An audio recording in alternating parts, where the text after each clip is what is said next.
नमस्कार दोस्तों, स्वागत है आपका अपने अपने YouTube चैनल पे। आज के वीडियो में जो है हम लोग डिस्कस करेंगे कि भाई ये जो ग्रुप डी में जो CBT2 इंट्रोड्यूस किया जा रहा है, क्या ये सही है। देखिए, हर सिक्के के दो पहलू होते हैं। तो अगर जहाँ तक मैं देख रहा हूँ हर कोई विरोध कर रहा है, पर इसका एक अपना पॉजिटिव भी व्यू है। अब मैं वो आपके साथ डिस्कस करूंगा। आप हो सकता है आप मेरे साथ सहमत हो, नहीं सहमत हो, जो भी आपके तर्क हों वो आप ज़रूर कमेंट में लिखें। तो चलिए स्टार्ट करते हैं। पर उससे पहले अगर आपने हमारा YouTube चैनल सब्सक्राइब नहीं किया है तो प्लीज़ इसको सब्सक्राइब कर लें। तो चलिए स्टार्ट करते हैं। तो देखिए, जैसा कि आप सभी जानते हैं कि जो प्रोटेस्ट था, प्रोटेस्ट के रिगार्डिंग जो है गवर्नमेंट ने डिसीजन लिया है कि भाई एक पावर कमेटी जो है बना दी गई है, और वो जो है जो भी हमारे मुद्दे हैं उन पे वो डिस्कस करेगी और हमसे जो भी सजेशन लेके और उस पर फिर अपना निर्णय देगी। तो कई इसको इस तरीके से भी देख रहे हैं कि भाई यूपी चुनाव है, पर गवर्नमेंट का जब भी प्रोसेस होता है वो ऐसे ही होता है जी। कमेटी बनाई जाती है, जैसे आप पिछले किसान के मुद्दों पे भी देख सकते थे। तो आइए मेन करते हैं कि भाई मेरा तर्क क्या है CBT2। और आपने जैसा थंबनेल में देखा होगा कि नॉर्मलाइजेशन से कैसे निजात पाया जाए। अब बताइए, एक बंदा है जिसका 45 से टिकटॉकर है, एक 45 नंबर लाया है और उसे 75 नंबर बढ़ के, अब सोचिए 45 से अगर बढ़ के 75 हो जा रहे हैं, और कोई बंदा जो जेन्युइन बंदा है वो 75 से 80 लाया है और उसके घट के 55 हो जा रहे हैं, तो कहीं ना कहीं सिस्टम में तो गड़बड़ है। क्योंकि आप देखेंगे कि आजकल जिस तरह के भी ग्रुप डी में सिलेक्शन हो रहे हैं, ज़्यादातर आप देखेंगे ऐसा कहीं आपको भी लगता होगा कि नहीं भाई मुझे तो इससे ज़्यादा नॉलेज थी, या तो इस तरीके से कई बंदे जो हैं 45 वाले 75 और 75 वाले 55। तो ऐसा कब होता है जबकि ये सारा खेल हो रहा है नॉर्मलाइजेशन का। ठीक है, तो हम लोगों को पहले देखना पड़ेगा कि ये जो दोनों CBT2 और जो ये नॉर्मलाइजेशन है, ये दोनों इंटरकनेक्टेड है। कैसे इंटरकनेक्टेड है? क्योंकि अगर आप देखेंगे नॉर्मलाइजेशन में वेरिएशन इसलिए इतना ज़्यादा हो जाता है क्योंकि नंबर ऑफ शिफ्ट जो है वो ज़्यादा है। अब लोग कहेंगे कि भाई नंबर ऑफ शिफ्ट ज़्यादा है तो एक ही बार में करा ले एग्ज़ाम, पर आप एक सवा करोड़ जो जनसंख्या होती है CSS कैंडिडेट की भी, तो वो इतनी कम भी नहीं होती। कई देशों की जनसंख्या 20 लाख 50 लाख 1 करोड़, पता कितने ही आप देखेंगे नंबर ऑफ जो कंट्री है, यूरोपियन कंट्री, जो इसकी जनसंख्या 1 करोड़ से भी कम है। तो समझ रहे हैं आप, पूरे एक देश को एक बार में वैकेंसी वो कर रहे हैं, एग्ज़ाम के लिए बिठा रहे हैं। तो उसके लिए एक प्रॉपर, जैसा कि कल अश्विनी वैष्णव जी ने भी कहा कि एक इंफ्रास्ट्रक्चर की ज़रूरत होती है और समय तो लगता ही है। ऐसे नहीं है कि चुटकी बजाया और मॉक टेस्ट लेके आपका ये सिलेक्शन करवा दिया। तो कुल मिला के जहाँ तक CBT2 की बात है, तो CBT2 जो है नंबर ऑफ जो इंट्रोड्यूस करने से क्या होगा कि जो आप 10 से 15 लाख बच्चे सेलेक्ट कर लेंगे, उससे क्या होगा कि एग्ज़ाम कराना जो है फिर जो आसान हो जाएगा, और उसमें नंबर ऑफ शिफ्टें जो हैं वो घट जाएंगी। तो क्या होगा, नॉर्मलाइजेशन में वेरिएशन कम होगा। तो उसमें आप फिर ये नहीं पाएंगे कि 55 वाले का 85 हो गया। क्यों कि अगर आप देखेंगे 90 50 60 शिफ्ट के लिए पेपर सेट करना एक बड़ा ह्यूज टास्क है। कल भी बोला अश्विनी वैष्णव जी ने। अब मैं आपको उदाहरण के लिए एक देता हूँ कि जैसे अगर कोई बोलता है कतरनी चावल, 2 क्वेश्चन आ गए, कतरनी चावल और दूसरा चखाओ चावल। ठीक है, अब ये तो पता ही है, बिहार वाले जो भी हैं, बिहार यूपी, इनको पता ही है भाई कतरनी चावल जो है,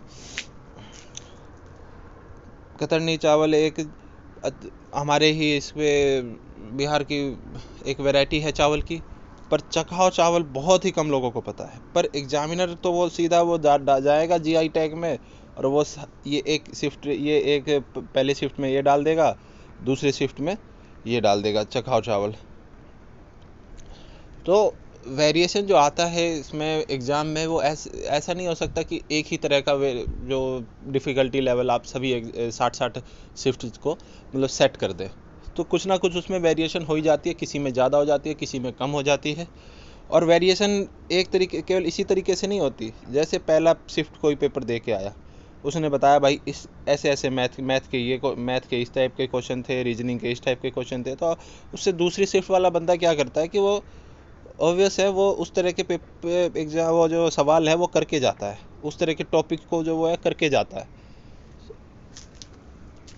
तो ऑटोमेटिकली उसके लिए जो है वो ईजियर हो जाता है थोड़ा सा सेकंड शिफ्ट में। और अगर पेपर अगर डिफ़िकल्ट ना आए, मतलब ऐसे कई सवाल आप देखेंगे कि जो कि आप छोड़ देते हैं, यार ये इम्पोर्टेंट नहीं है, ये सुना भी नहीं लग रहा है कहीं पे। तो CBT2 और नॉर्मलाइजेशन ये दोनों इंटरकनेक्टेड है। CBT2 बस एक फ़िल्टर प्रोसेस है, और ये भी नहीं है कि कोई ज़रूरी था। अगर नंबर ऑफ़ कैंडिडेट कम हो तो सीधे सिंपल है, आप देखते हैं कहीं जनरली भर्ती में 15 से 20 लाख बंदे बैठते हैं, उसमें एक ही शिफ्ट में हो जाता है पेपर। पर चूँकि यहाँ पे 1 करोड़ से ज़्यादा जा रही है, तो सेकंड प्रोसेस जो है वो ज़रूरी हो जाता है, ताकि एक फेयर प्रोसेस के थ्रू जो है वो जाया जाए। क्योंकि अगर केवल ये नहीं है कि नकल हो रही है नहीं हो रही, अगर डिफ़िकल्टी लेवल भी अगर एक अलग अलग है सबके लिए, तो वो कहीं ना कहीं अन्याय है जेन्युइन स्टूडेंट के लिए। हाँ, आप अगर भाग्य के भरोसे आप जाके पेपर देना चाहते हैं कि भाई मेरी तो इजी शिफ्ट आए या मेरे इतने नंबर बढ़ जाए, नॉर्मलाइजेशन के भरोसे अगर आप जाना चाहते हैं पेपर देना, तो CBT1 ही काफ़ी है अकेले। पर आप चाहते हैं कि नहीं, एक जेन्युइन तरीके से हमारा पेपर लिया जाए, और जहाँ पे कि समान डिफ़िकल्टी लेवल हो और नॉर्मलाइजेशन में इतना ज़्यादा वेरिएशन ना हो, तो कहीं ना कहीं आपको CBT2 को वेलकम करना पड़ेगा।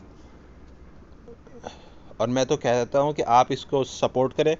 जो जेन्युइन कैंडिडेट हैं वो ज़रूर करेंगे। 10-15 लाख बंदे भी अगर CBT2 को सपोर्ट करेंगे तो ये एक अच्छा मतलब इनिशिएटिव होगा, और जो जेन्युइन कैंडिडेट है वो जाएंगे, वो वंचित नहीं होंगे। तो इस तरह की मेरा मानना है नॉर्मलाइजेशन। और बाकी कई डिमांड है, मैं धीरे धीरे उस पर वीडियो बनाऊँगा। आप भी अपनी राय जो है कमेंट सेक्शन में करें।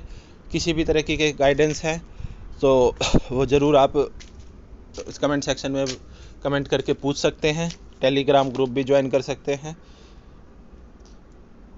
तो ये मिलते हैं फिर, इसमें एक बार देख लेते हैं इनके क्या क्या ये कमेटी दी गई है। और ये जो 4 मार्च तक शायद इन्होंने समय लिया है, जहाँ यहाँ पे आप देख सकते हैं 4 मार्च में इन्होंने समय मांगा है। भाई यहाँ पे आप सबमिट कर सकते हैं आपके जो भी कंसर्न है।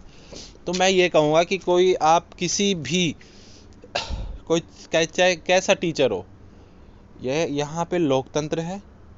आप अपना जो थिंकिंग है आप उसके हिसाब से सोचें, कॉपी पेस्ट ना करें कि किसी खान सर ने कह दिया तो भाई वही मांगे हमारी। नहीं, आप हर पॉइंट पे आप अपनी सोच रखिए, आप अपने तरीके से सोचिए, तभी आपका भी बौद्धिक विकास होगा।